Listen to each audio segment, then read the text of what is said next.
The Middle East was a battlefield for most of the 20th century. But one of the hardest fought wars of all was in 1973, when Egypt and Syria launched a surprise attack on Israel on the Jewish holiday of Yom Kippur.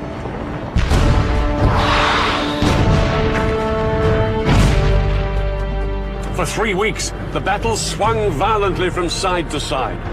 It brought each within sight of victory and defeat. And it brought the superpowers, America and the Soviet Union, close to a nuclear showdown. The Israelis were in no doubt they were fighting for their country's very survival. For the soldiers of Syria and Egypt, it was a battle for Arab territory and Arab pride. In this program, I'll be revealing how Arab and Israeli commanders astonished each other with the boldness of their strategy. And I'll be finding out how both sides used the latest weaponry with shattering results. No 20th century conflict has been as lasting and bitter as the struggle between Israel and its Arab neighbors. This is the story of the biggest battle between them.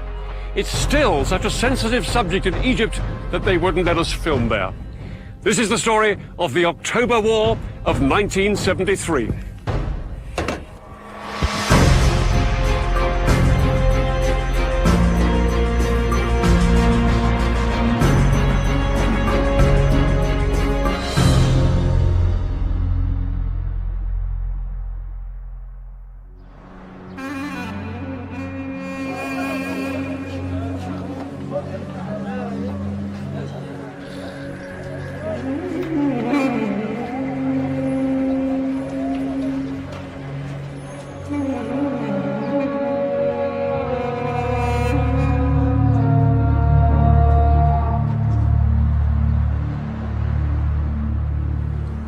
This concrete security barrier here runs through Jerusalem and hundreds of miles to the north and the south.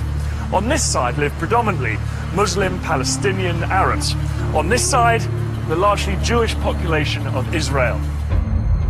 The 8-meter-high barrier, which the Israelis started building in 2002, is the most powerful symbol of the hostility between Jews and Arabs, which still remains after nearly a century of conflict. The Israelis say that they built this barrier to keep out Palestinian terrorists. The Palestinians say it's just Israel's way of grabbing more of their land. And that's what this conflict has always been about: land. Land known at the beginning of the 20th century as Palestine. Back in 1917, the British controlled Palestine, and they promised the Jews a homeland here. The problem was, there were more than 10 times as many Arabs as Jews already living in Palestine. And as hundreds of thousands more Jews poured into the country, open fighting broke out between them. By 1947, things were so bad, the United Nations stepped in with a plan. This is how Palestine looked then. Lying on the eastern edge of the Mediterranean, it was bordered by Lebanon, Syria, Transjordan, and Egypt. The United Nations suggested partition. The Palestinians would keep land here, here, and here, and the Jews would have the rest. Jerusalem would be an open city shared by everyone. The Jews accepted the plan, and in 1948 they declared their independence as the State of Israel.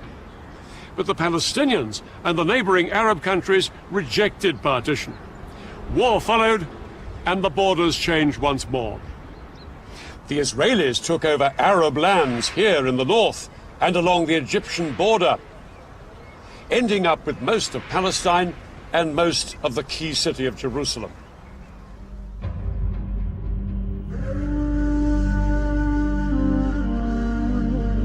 Tens of thousands of Palestinians fled or were expelled from their homes. These refugees headed to neighboring Arab countries, creating a refugee crisis that lasts to this day. One night everyone was awakened to the sound of people. Go, go, the Jews are coming. I can still recall the voice and the ensuing chaos. Within a short period of time, the entire village was marching out, carrying bare essentials, bedding on a mule, some clothing, some food. The Arabs refused to recognize this new state of Israel, and their resentment at the loss of Palestinian homes and land grew. For their part, the Israelis felt vulnerable, surrounded on all sides by hostile Arab enemies. Over the next 20 years, there was regular fighting along the borders. In 1967, things finally came to a head. On the morning of June the 5th, Israel launched a preemptive strike against Egypt. It was followed hours later by attacks on Egypt's allies, Syria and Jordan. It would become known as the Six-Day War. Almost 200 pilots of the Israeli Air Force took part in an incredibly ambitious airstrike. Their mission was to wipe out the Egyptian Air Force, the largest in the Arab world.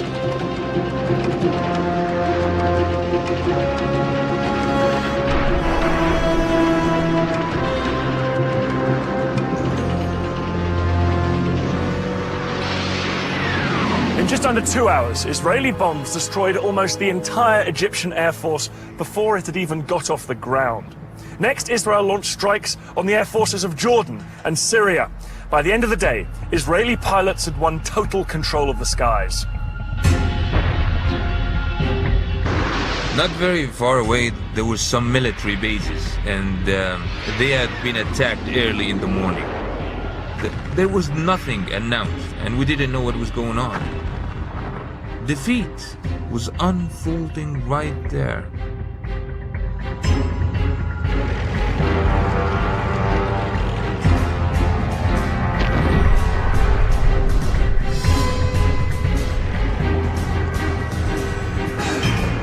Israeli ground troops stormed into Syria, Jordan, and Egypt.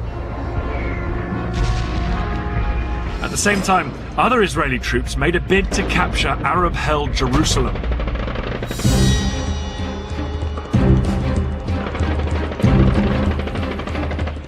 On June the 7th, just 2 days into the war, Israeli paratroopers charged through this gate into the old city.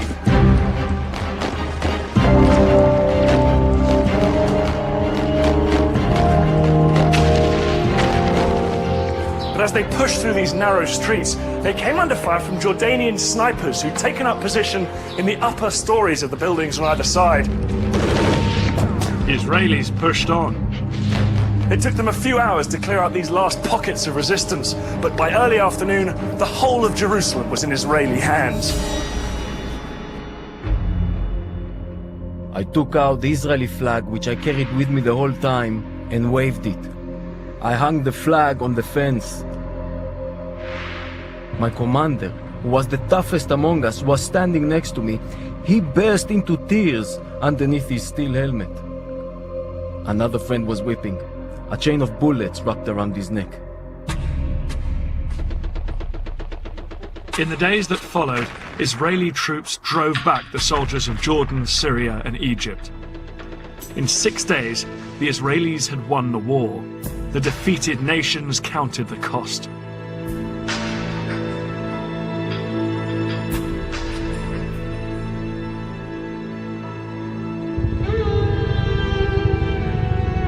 It's estimated that Egypt lost 80% of its military capacity, and along with Syria and Jordan, suffered over 30,000 dead and injured.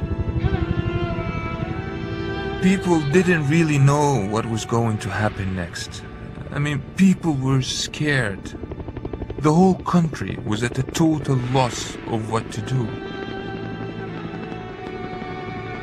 The fighting may have been over, but it hadn't created the conditions where the two sides could come together. Peace was as far away as ever. For the Arabs, the Six-Day War was an utter disaster. Before this whirlwind campaign, Israel had been a tiny wedge of land, squeezed between Arab states, only 9 miles wide at its narrowest. Suddenly, it was a Middle East superpower, and 5 times the size. The borders had been pushed back to swallow a piece of Syria up here, called the Golan Heights. To the east, Israel had seized the West Bank, And in the south, it now occupied Egypt's entire Sinai Peninsula, a huge expanse of desert. From this newfound position of strength, Israel's leaders demanded that the Arab world recognize the State of Israel.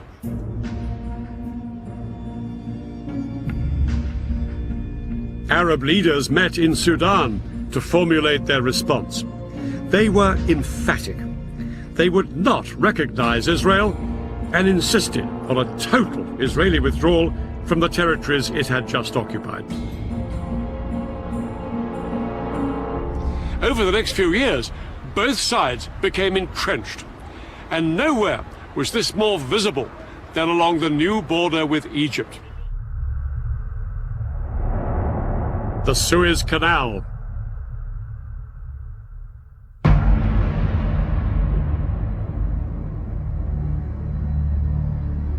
The canal is one of the world's busiest shipping lanes, allowing ships to pass between Europe and Asia without sailing round Africa.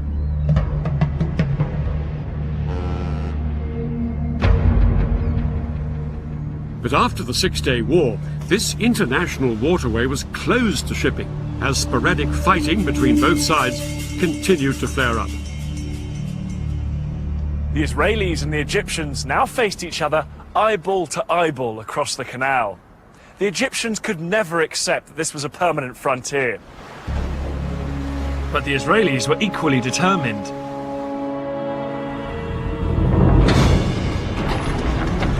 Egyptians now watched in horror as the Israeli military machine went to work. All along the Suez Canal, the Israelis built a massive network of walls, forts and trenches that became known as the Bar Lev Line.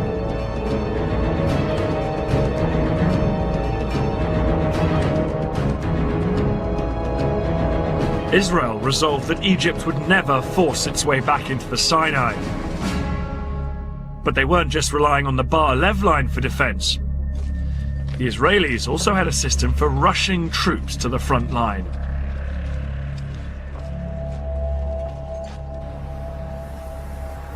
Israel has a small population and can't afford a large standing army. So every male Israeli does 3 years national service and remains a reservist into his 40s or 50s, ready to be mobilized in times of war. Today, females also do national service and they can also be called up if war breaks out. 30 years ago, an army of 250,000 men could be mobilized within 72 hours if the Arabs showed signs of attacking. But after the Six-Day War, that didn't seem very likely.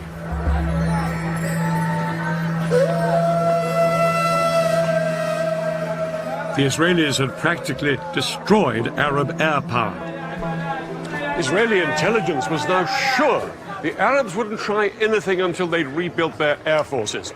And that would take another 10 years. The Israelis were now supremely confident that if their neighbors so much as twitched, they would batter them into submission once more.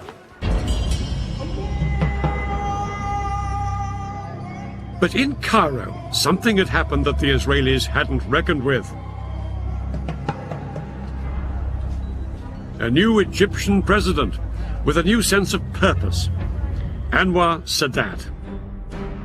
When Sadat came to power in 1970, Egypt was still a demoralized country, smarting from the loss of the Sinai. Sadat was considered a moderate by many, but one of the first things he did was appoint a dynamic and popular new military commander, General Saad el-Shazli. Shazli was given the job of revitalizing Egypt's poorly trained and under-equipped army, because Sadat was determined to do what the Israelis least expected: fight back. Sadat had decided that the only way to win back the Sinai from the Israelis was to make war on them. His plan was to launch a spectacular crossing of the canal and retake a strip of land in the Sinai. Sadat hoped that this would force the Israelis to negotiate a withdrawal from the rest of Sinai. But for this plan to work, Sadat was going to need help. Sadat found a willing ally in the Soviet Union, as the Israelis had with the USA. In the 1970s, both the United States and the Soviet Union were adamant that neither superpower would dominate the oil-rich Middle East. The Soviets provided Egypt with the latest surface-to-air missiles, called SAMs. These missiles, supported by thousands of conventional anti-aircraft guns, could effectively paralyze the Israeli Air Force. The Egyptian commander, General Shazli, would not have to rely on his weakened air force to deal with Israeli warplanes. Nor would Sadat attack alone. Another of his allies, President Assad of Syria, would be joining in the fight. The key to the Egyptian plan was a surprise coordinated ground attack on Israel. The Syrians would attack on the Golan at exactly the same moment as the Egyptians struck along the entire length of the canal.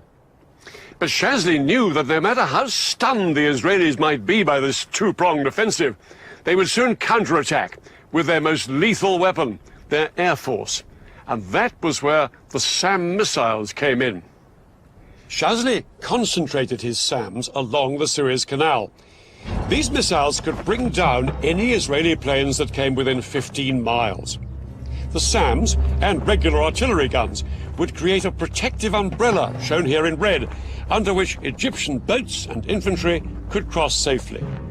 They would then seize the forts of the Bar-Lev line and secure a strip of land a few miles deep into the Sinai. The date of the attack was set for October the 6th, when the tides would give the most favorable conditions for crossing the canal. But October the 6th was also the holiest day of the Jewish year, Yom Kippur, when Israelis would be at home or the synagogue. With their plans in place, the Egyptians and their Syrian allies set about ensuring that the Israelis had no idea they were about to be attacked on two fronts.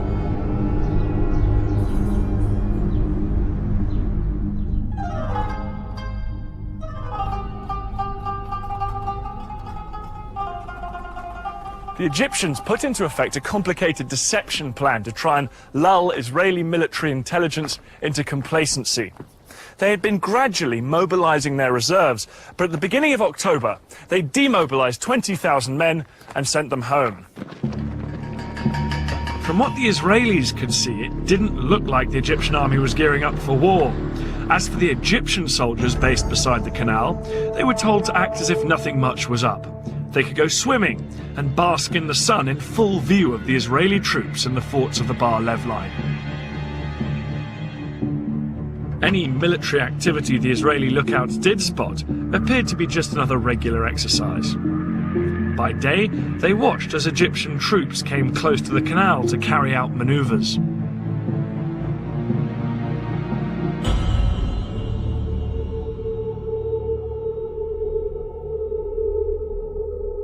At night, they appeared to head back inland to their barracks many miles away.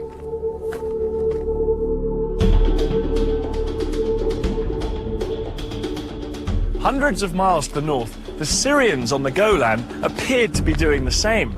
But in fact, these troops weren't withdrawing every evening. Under cover of darkness, more and more Arab soldiers were massing on both fronts. We started to train with real ammunition. We were also told we were going to Suez. We started to take our tanks, our amphibious unit on the railroad at night only, so the civilians couldn't see.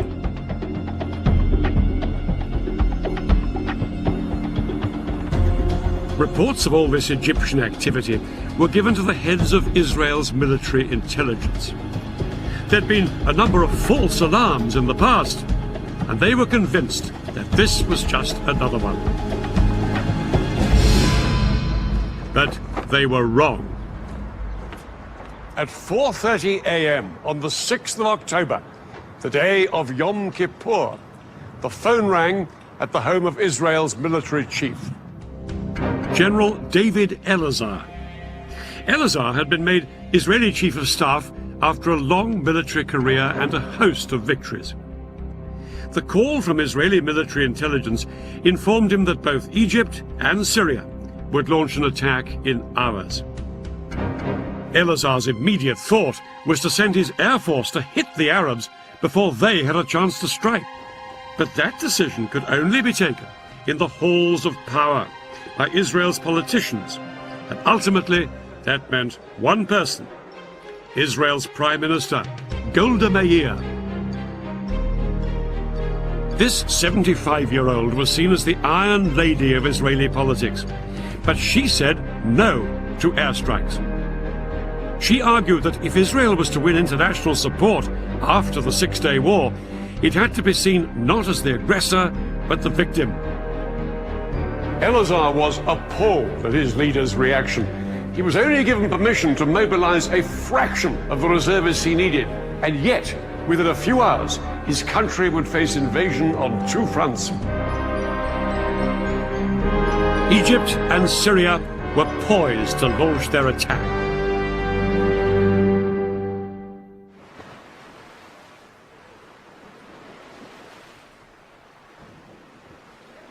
Just before 2 o'clock, the Egyptians put their part of the plan into action.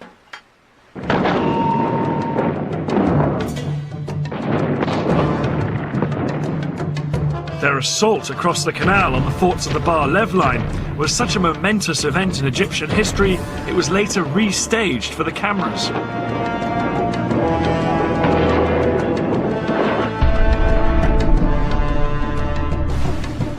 Thousands of Egypt's best-trained commandos crossed the Suez Canal in rubber dinghies. They landed on the east bank in the gaps between the forts of the Bar-Lev line. The Egyptian commandos then scrambled up the high sand ramparts. They attached rope ladders to make it easier for the soldiers following on behind them.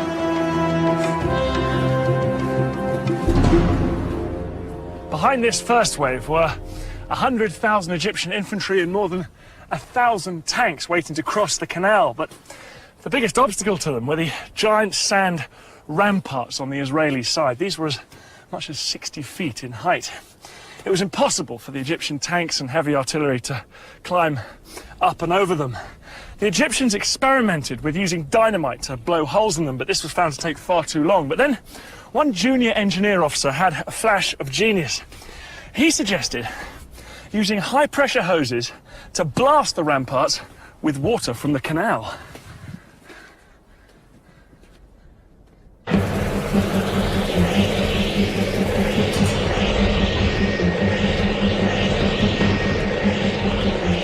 It was an extraordinary idea which would have to work if the entire Egyptian assault was to be a success.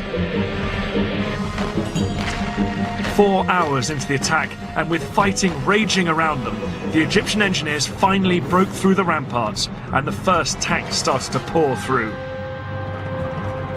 I never believed I would see the day when I was in Sinai.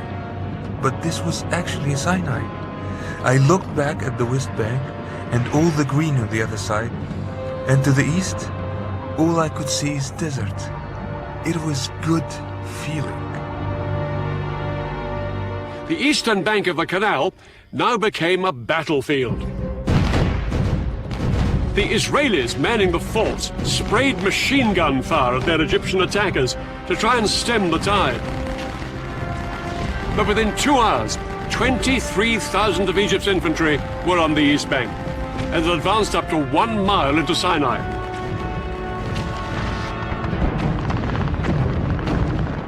The fort was surrounded by Egyptian forces and was under constant fire. We made repeated calls for help. We fired from time to time and reported back what we saw.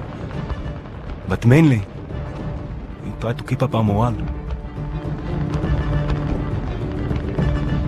But the Israelis were sure that their air force would come to the rescue.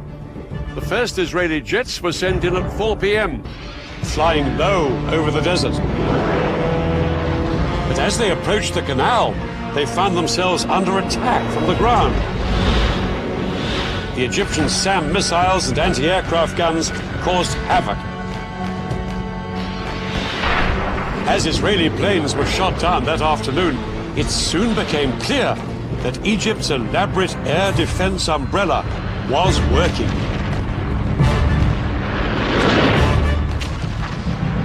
Israel's single greatest weapon, its air force, was virtually powerless to hold back the Egyptian onslaught.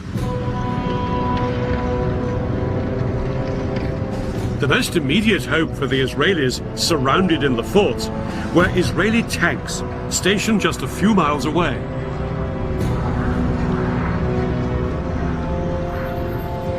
The Israeli tanks raced towards the canal. They thought they'd throw the Egyptians back as easily as they had done in 1967. But as they got closer, they found themselves coming under attack from a weapon they'd never faced before. The Saga missile. This Soviet-made weapon was specifically designed to punch through the thick metal armour of tanks. Yet it was small enough to be carried onto the battlefield in a backpack. Unlike bigger anti-tank guns, the Saga could be set up in moments. This lightweight piece of kit was made all the more lethal because the missile could be steered onto its target.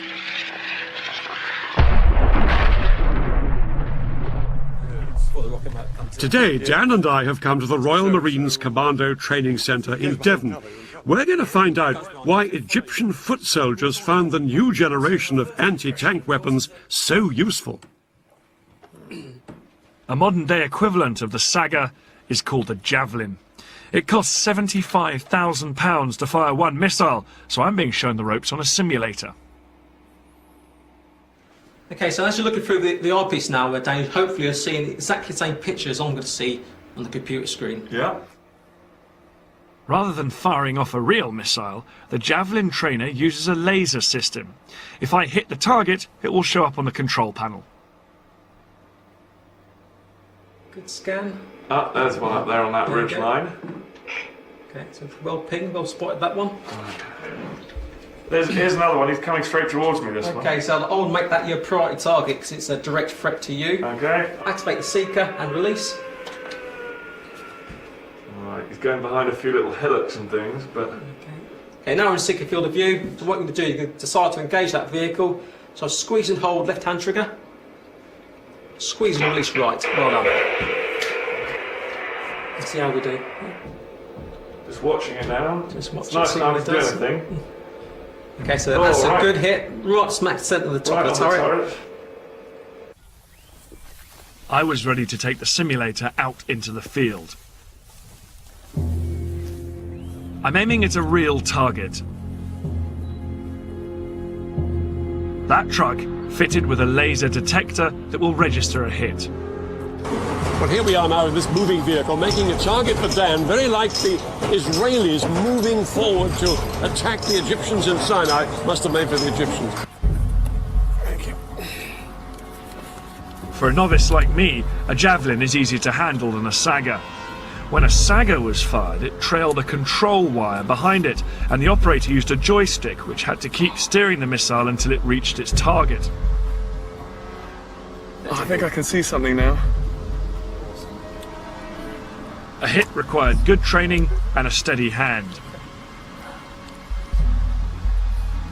I was going to have a pop at them. With the Javelin, all I have to do is get the truck in the sights, lock the guidance system onto it, and fire. No, it's just popped out now. You just see the smoke from his exhaust. Activating the seeker. Okay. Okay, I'm going to go for it. Go for it. At least, that's the theory.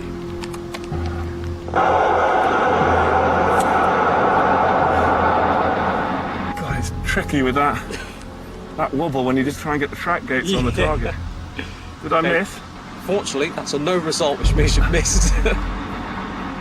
I really had no idea where Dan was. This is where the old speed of Jules starts to come into it now. His state-of-the-art Javelin can hit my vehicle from over 2 kilometers away, a similar range to the Sagas in 1973. No wonder the Israeli tank drivers were taken by surprise as they headed towards the Suez Canal. They simply couldn't see the Egyptians lying in wait with the Sagas.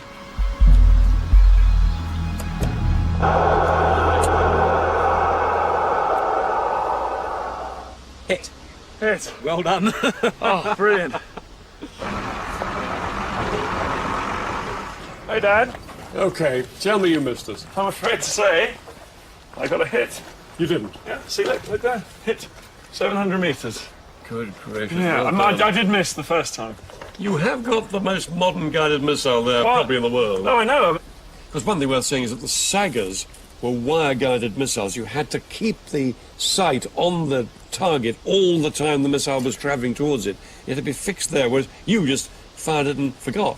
Yes? Yeah, it's hard enough to get the sight locked onto you, and actually have to keep it there for the entire time the missile's in the air. It would be incredible. You're shaking, you're breathing, you're nervous. I couldn't have done it if it hadn't been a lock on and then forget about it. Very, very powerful form of anti-tank warfare. For the Israelis, quite a new ordeal. In 1973, the saga was turning the Sinai into a tank graveyard. The tanks, which were the pride of Israel's army, were being destroyed by Egyptian infantrymen. Israel had begun the war with around 300 tanks in Sinai. By the end of the first 36 hours, they'd lost approximately half of this number. Things were critical for the Israeli soldiers in Sinai. But that was only half the story. At the same time the Egyptians launched their attack, the Syrians had launched their bid to retake the Golan Heights.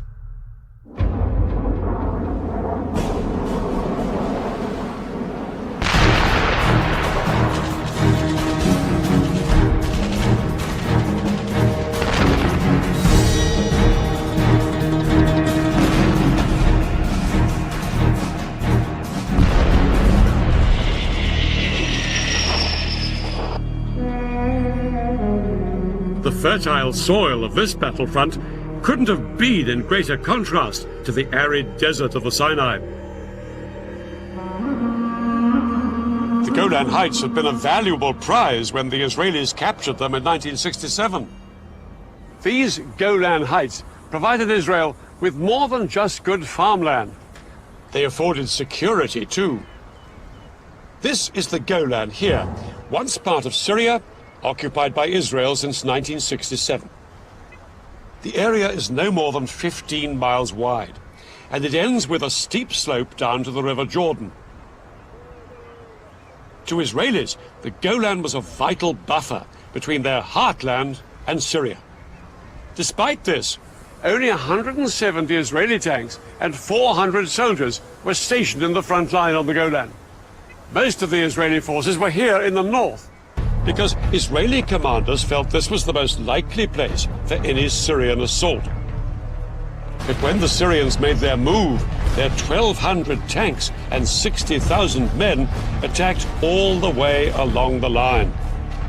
6 hours into the battle, the Syrians' overwhelming strength was beginning to tell, and their tanks broke through, down here in the more lightly defended south. By nightfall, they'd almost reached the western edge of the heights, where they could look down on the River Jordan. If Syrian tanks could now seize the vital bridges across the Jordan, they'd be able to pour across the river into Israel's heartland.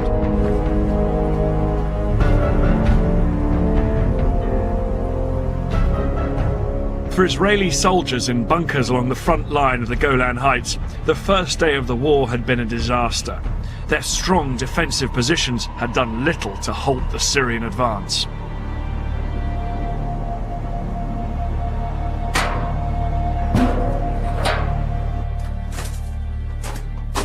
This is one of the Israeli bunkers dug in to the Golan Heights, and it's got an incredibly strong construction. It's deep underground, it's reinforced concrete and these steel plates here as well. The amazing thing about 1973 is these strong points were so difficult for the Syrians to take, they didn't even bother trying. They simply bypassed them with their tanks and kept pushing forward.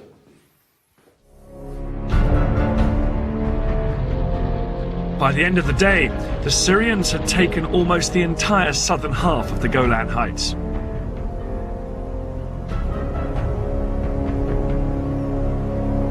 It was a nightmare situation for Israel.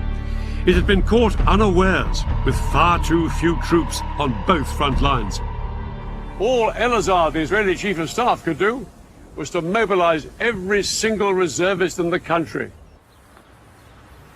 In towns, villages and farms across Israel, news filtered out that their country was under attack. Because it was a holiday, TV and radio was off the air, and so soldiers on motorbikes had to race through built-up areas, calling up the reservists.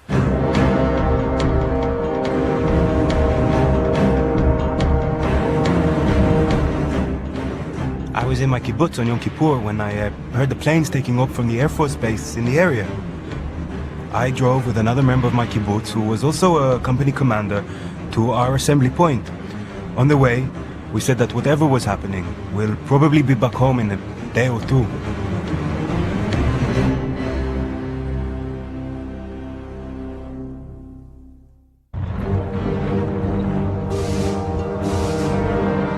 Men and tanks headed out towards both fronts, but it would take 2 long days before they'd be ready to mount a counterattack.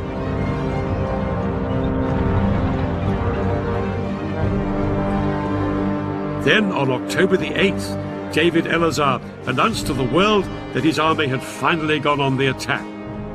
This morning, we started our counterattack, and we shall break and destroy completely all the attacking forces. Elazar's first push was in the Sinai Desert. The Egyptians had known that the Israelis would always counterattack, and they'd been lying in wait for just this moment. As soon as the Israeli tanks came into view, they let rip with devastating rocket, artillery, and Saga missile fire.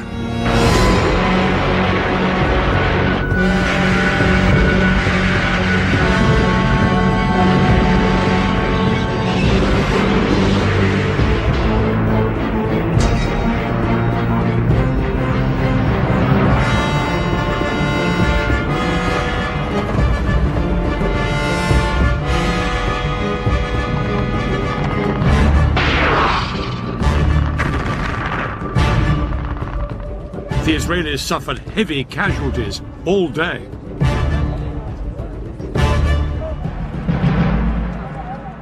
At least 50 of their tanks were destroyed or disabled. To the Israelis, it was abundantly clear this was no longer the poorly trained Egyptian army they'd fought in the past. By the end of the day, Israel was facing catastrophe. Israelis had believed that once their army was in place, they would be victorious. Now they had to face the shocking truth that this hadn't happened.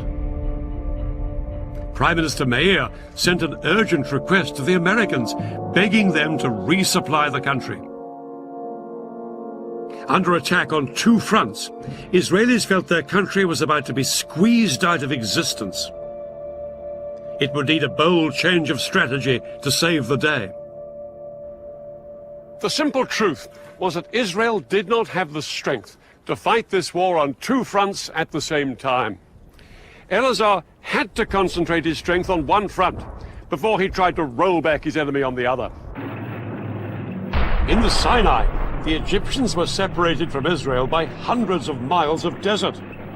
But here on the Golan, the Syrians were perilously close to Israel's main villages and towns across the Jordan, just a few miles' drive away. The Golan had to be Elazar's priority.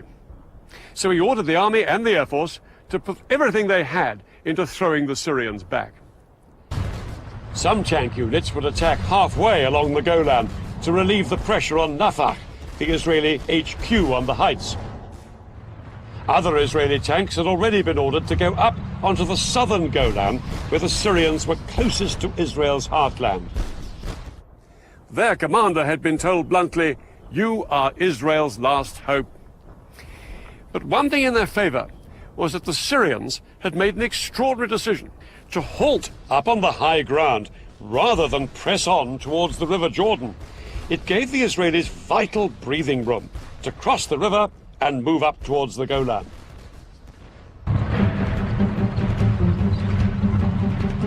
On the night of October the 8th, Israeli tanks stormed the Syrian positions.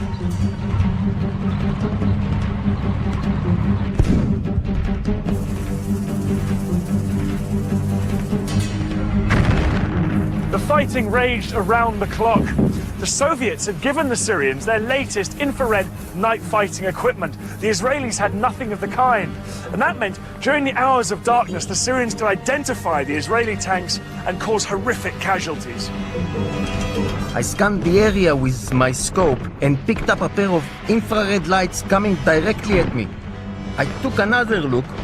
The headlamps were still approaching. The Syrian was targeting in on us. Driver, back up, I screamed. And the tank rocked back till we came to a stop.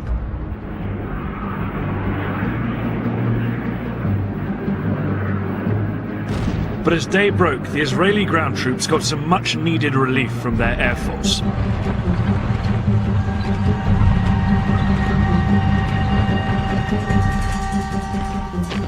Throughout the rest of the day, however, the Israelis fought desperately to hold the line. The Israelis knew that if they gave way here, their country faced a real threat of extinction. Losses mounted on both sides, but as the battle progressed, it became clear that despite some Syrian technological advantages, the Israeli tanks had thicker armor, and the Israeli crews could fire more quickly and more accurately than their Syrian counterparts. After 4 days of combat, I wasn't particularly worried by the Syrian tanks. It was enough to locate them and to have them come out to meet us, and victory would be ours.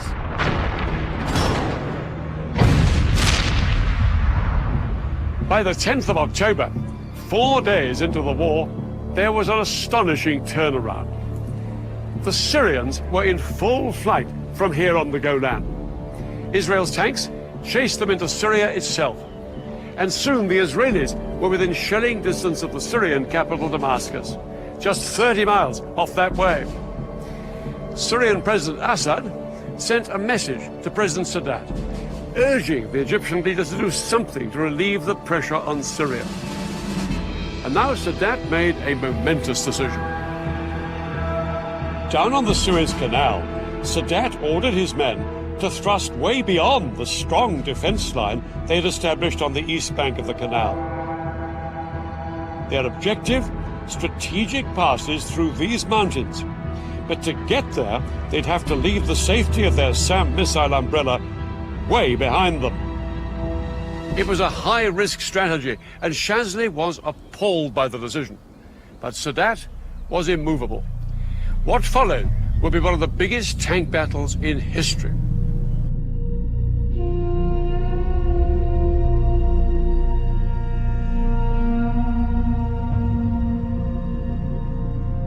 "25 miles east of the canal, Israeli tank commanders were well dug in on high ground in good defensive positions.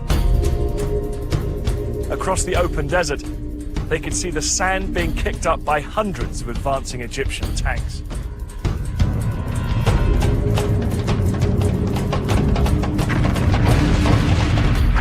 The Egyptians were totally exposed to withering Israeli fire.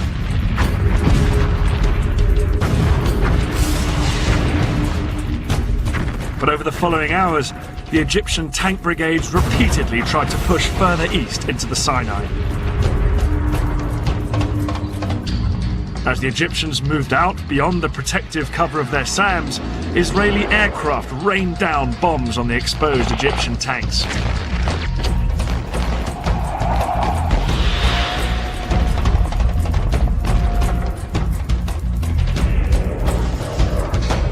The Israelis' skillful use of their tank guns meant that they pulverized the Egyptians exposed down on the open ground.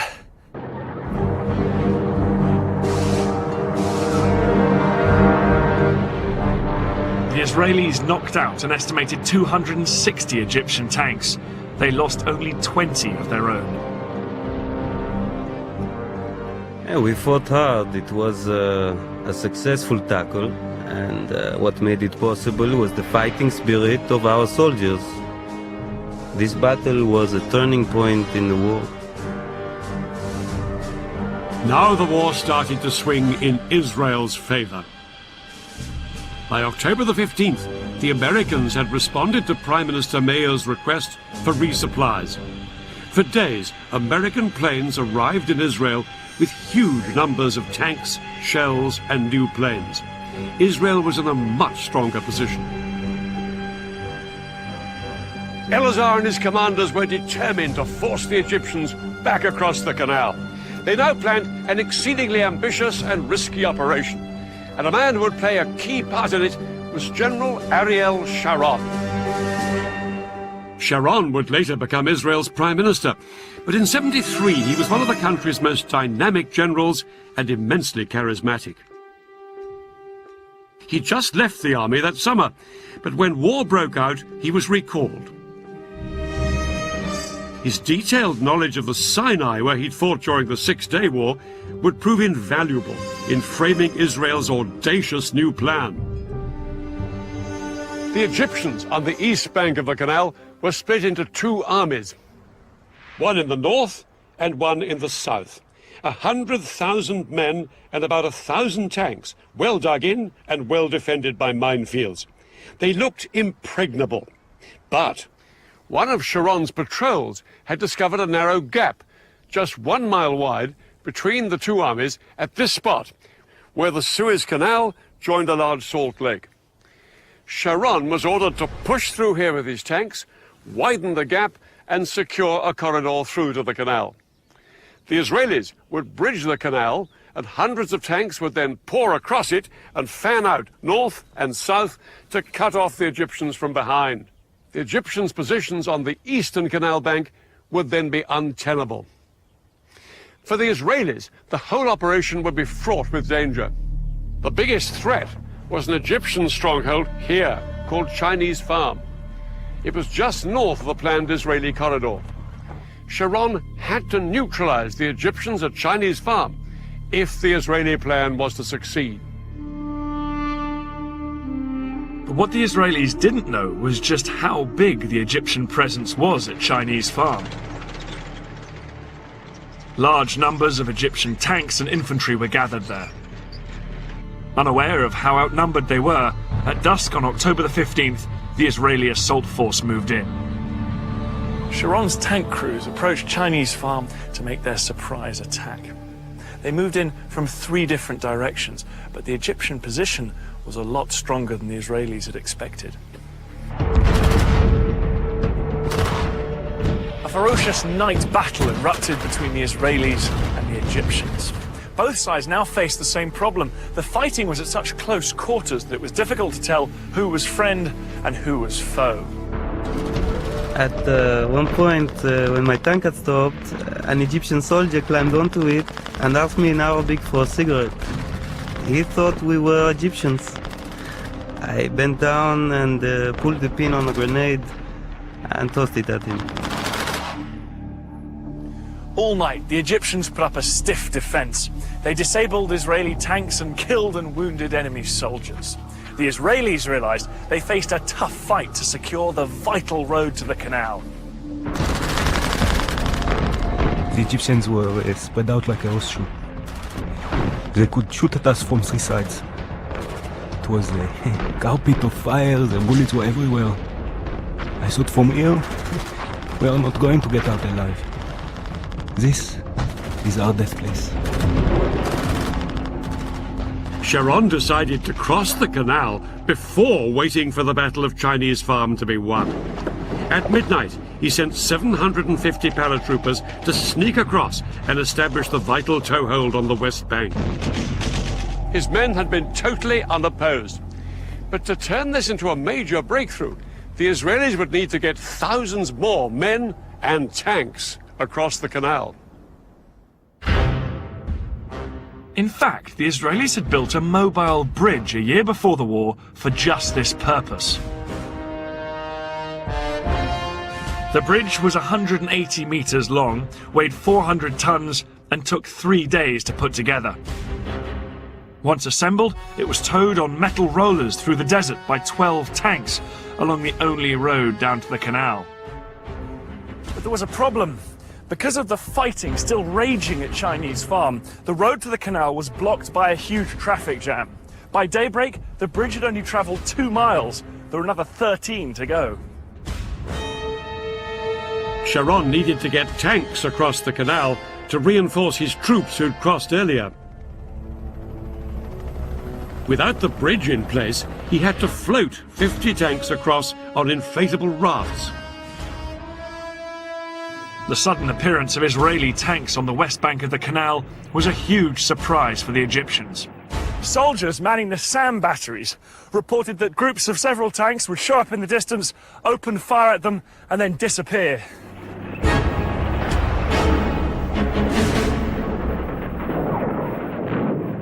Later that day, on the evening of October the 16th, the Israeli Prime Minister Golda Meir triumphantly told the Israeli parliament their troops had crossed the canal into Africa.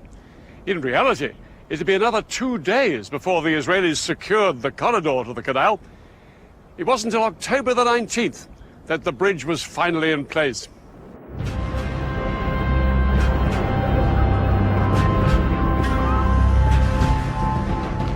As Israeli tanks surged across the bridge, they came under heavy bombardment from Egyptian artillery and aircraft. But the tanks pushed on to their first objectives on the West Bank, Egypt's SAM missile sites. Once these missiles were destroyed, Israeli warplanes swept into the attack, in support of the tanks fanning out north and south on the west bank of the canal. Egypt's Third Army, here on the east bank, was soon in danger of being surrounded. Shazli urged that some units should be pulled back here to the west bank to fight the Israelis. President Sadat replied abruptly, "No retreat." He believed that reducing forces on the east bank would risk losing everything they'd fought for. But Sadat was ready for a ceasefire.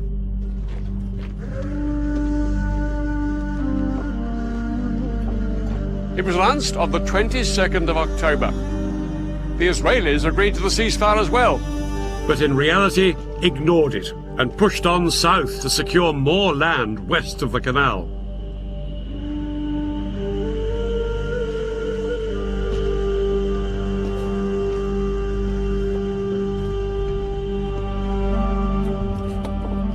By October the 23rd, the Egyptian Third Army was surrounded. The supply lines of its 45,000 men were cut. With only 4 days of food and water left, it wouldn't be long before they were starved into submission.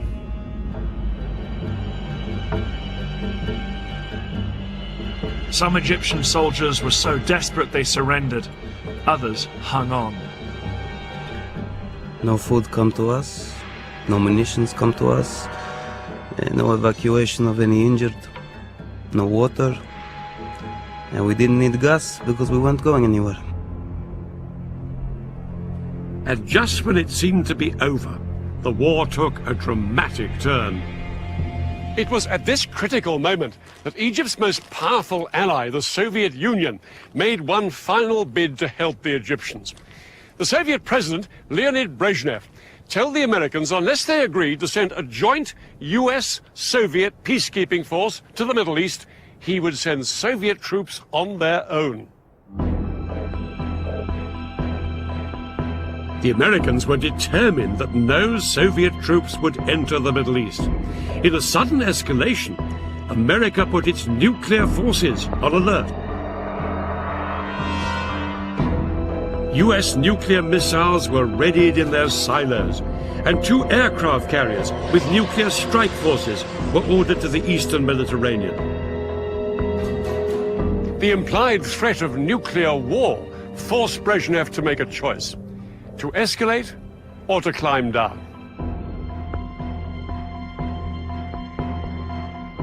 Brezhnev decided to climb down, and no Soviet troops went to the Middle East.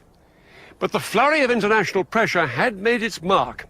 On October the 25th, the Israelis finally heeded the ceasefire, and the October War was effectively over.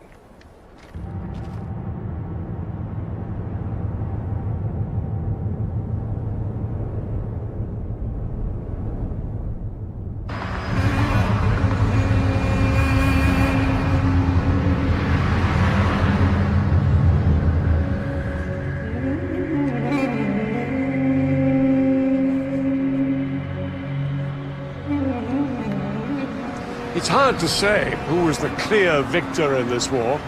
The Israelis, who saw both their fronts shattered by surprise attacks, made an astonishing military comeback. But the Arabs gave Israel a real shock. For many Israelis, the 9,500 soldiers killed or wounded during the October War was an unacceptably high price to pay. They blamed their government for failing to heed the warnings that war was imminent. Israeli confidence was shattered.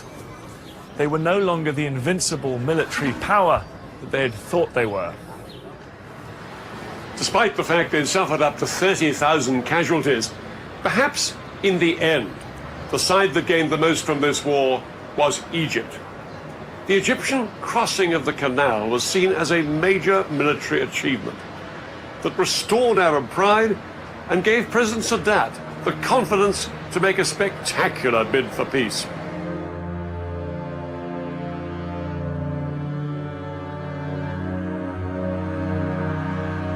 In November 1977, the Egyptian president, Anwar Sadat, arrived in Israel, and in the Israeli parliament in Jerusalem itself, he became the first Arab leader to recognize the state of Israel. ولقد جئت إليكم اليوم على قدمين ثابتتين. Israel and Egypt were now on the road to peace, which culminated in 1982 with what Sadat had always wanted, a complete Israeli withdrawal from the Sinai.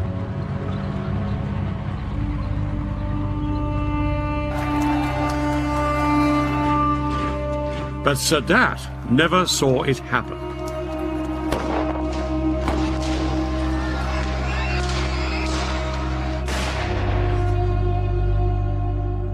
On October the 6th, 1981, the 8th anniversary of the war, Anwar Sadat was assassinated by gunmen opposed to his peace treaty with Israel.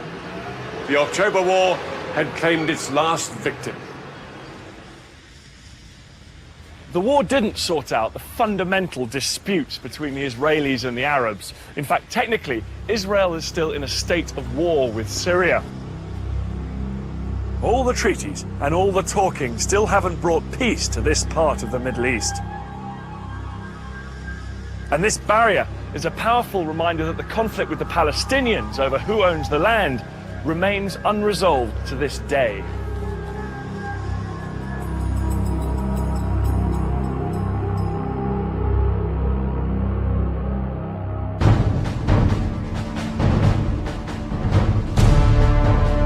Next week, 20th century battlefields brings you the Falklands War.